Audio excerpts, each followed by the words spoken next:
dan ditarget selesai tanggal 31 Maret atau maksimal 1 April. Ya. Idealnya seperti itu. Ini merupakan tugas yang cukup berat, cukup menantang, challenge, dan cukup mepet waktunya, sehingga kurang lebih 2 minggu panitia harus bekerja. Kemudian tanggal 19 kemarin kami sudah melakukan verifikasi. Ternyata berdasarkan peraturan rektor nomor 3 tahun 2020 bahwa Bapak calon dekan ini berbeda dengan tahun yang lalu. Sekarang minimal paling tidak pernah menjabat sebagai ketua jurusan atau wakil dekan. Nah, ini agak berbeda dengan tahun lalu karena dengan demikian jumlah calon yang memenuhi syarat kemungkinan juga berkurang, kurang lebih seperti itu. Dulu ketua program studi bisa, sekarang nggak bisa.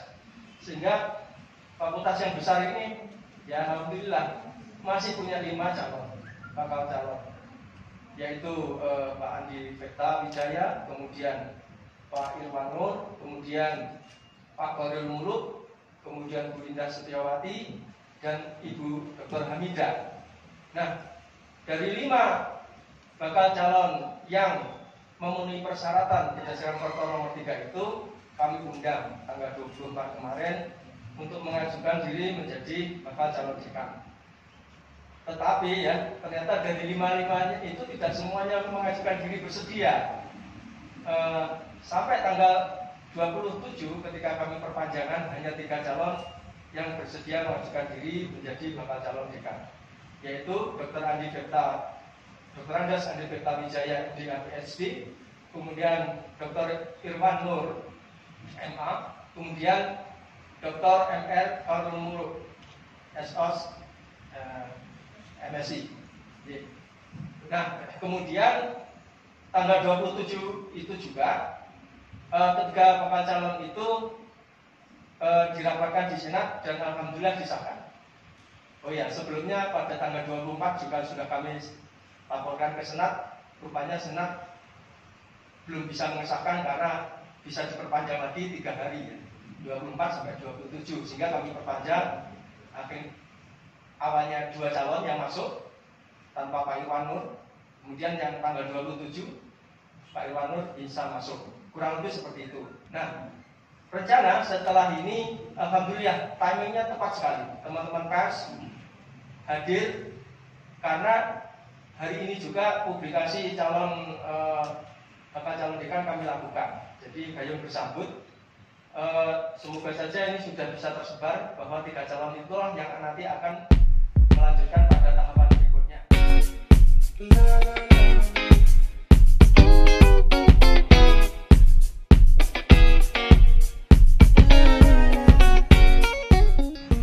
Pada periode tahun ini ada 4 dekan yang akan mengakhiri masa tugasnya. Fakultas Ilmu Administrasi, kemudian tetangga sebelah Fakultas Teknik, kemudian tetangga sebelah juga Fakultas Ekonomi dan Bisnis, dan Fakultas Perikanan dan Kelautan.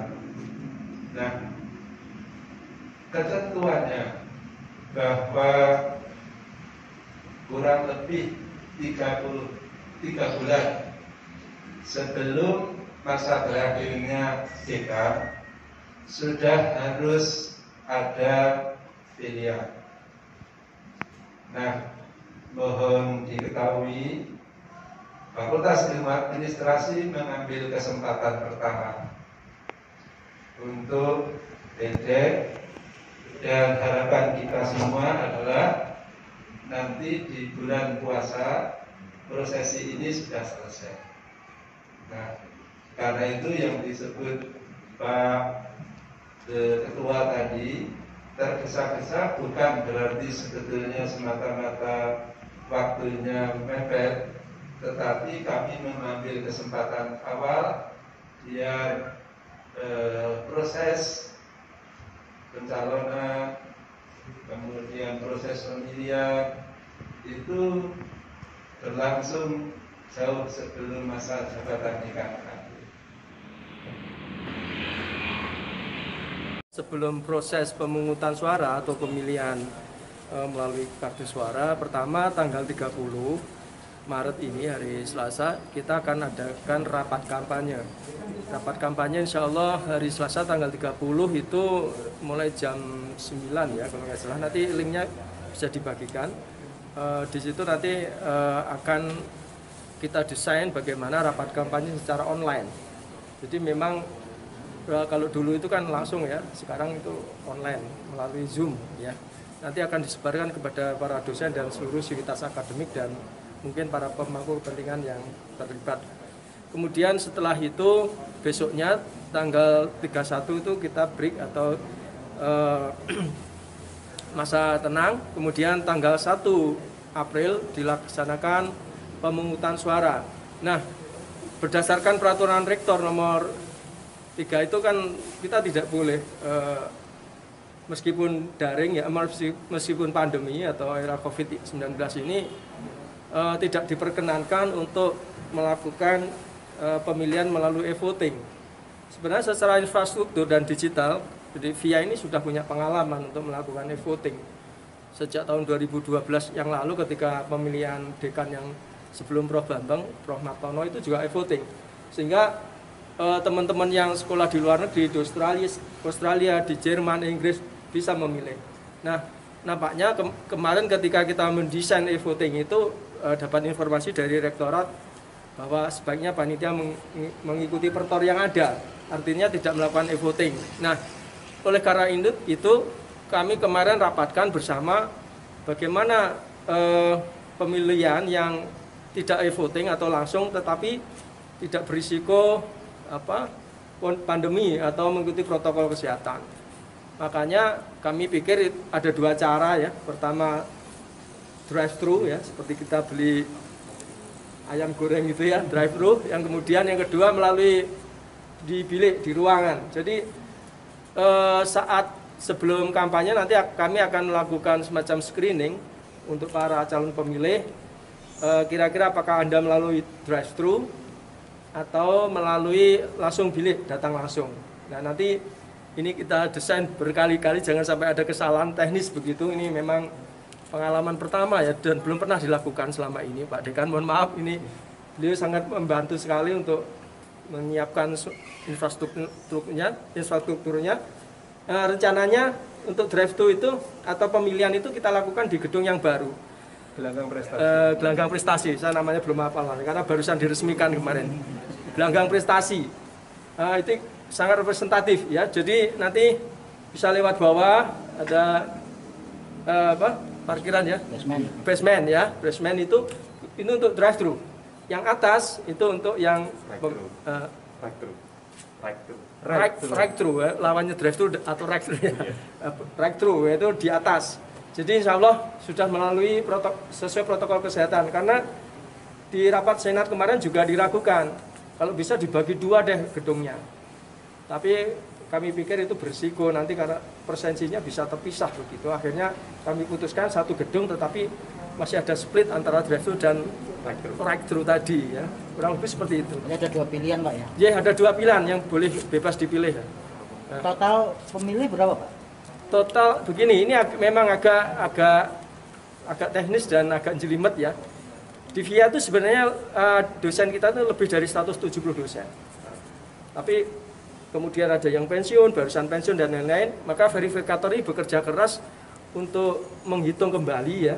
Itu kurang lebih tadi malam itu yang valid ya, itu sekitar 151, iya Mas ya. 150-an. 151 ya kurang lebih. Tapi mohon maaf, ini nanti kemungkinan ada satu atau dua tambahan yang sedang kami cek lagi ya. Kurang lebih seperti itu. Karena kemarin sedikit ada perdebatan bagaimana yang sekolah di luar negeri yang nggak bisa milih, tetap kita hitung 151 itu. Kurang lebih seperti itu. Dan juga dulu kan ada Kasubag itu boleh memilih ya. Nah, sekarang istilahnya koordinator TU dan subkoordinator. Nah, itu kita menerjemahkan siapa mereka itu. Kemudian juga mahasiswa ini nampaknya tidak memilih ya, mahasiswa tidak diperkenankan memilih karena peraturan rektor juga. Jangan ditanyakan ke kami ya kenapa tidak memilih ini. Nah, ini mahasiswa juga nampaknya tidak memiliki hak suara, kurang seperti itu. Pak, berarti yang Milih dihitung punya daftar. Kita daftar ditaruh di situ, tetapi dimanapun dia berada, seketika dia tidak datang di pemilihan, dia nggak datang. Gitu. Karena ada juga teman yang baru berangkat, tanggal 1 April itu kan pemilihan, ada yang tanggal 30 itu barusan berangkat ke Turki kalau nggak salah. Jadi sayang sekali. Ya, tapi nggak tahu kan, siapa tahu pesawatnya balik lagi kan. Ya. Atau kita ada yang di Australia, sudah lama nggak pulang, ternyata besoknya pulang. Nah itu kan tetap namanya tetap tercantum. Cuma datang atau tidak ya itu bukan urusan panitia ya. Ya, harapan kami tadi karena ini hajat kami dari via, oleh via dan untuk via, harapan kami adalah terjadi proses pemilihan yang benar-benar demokratis, kemudian kekeluargaan, dan terpilih pemimpin yang amanah untuk periode 2021-2025. Jadi 3 kata kunci itu langsung demokratis, kekeluargaan, dan akan terpilih pemimpin yang amanah. Ya, saya kira itu ya. Oke, terima kasih Pak. Atur nuhun.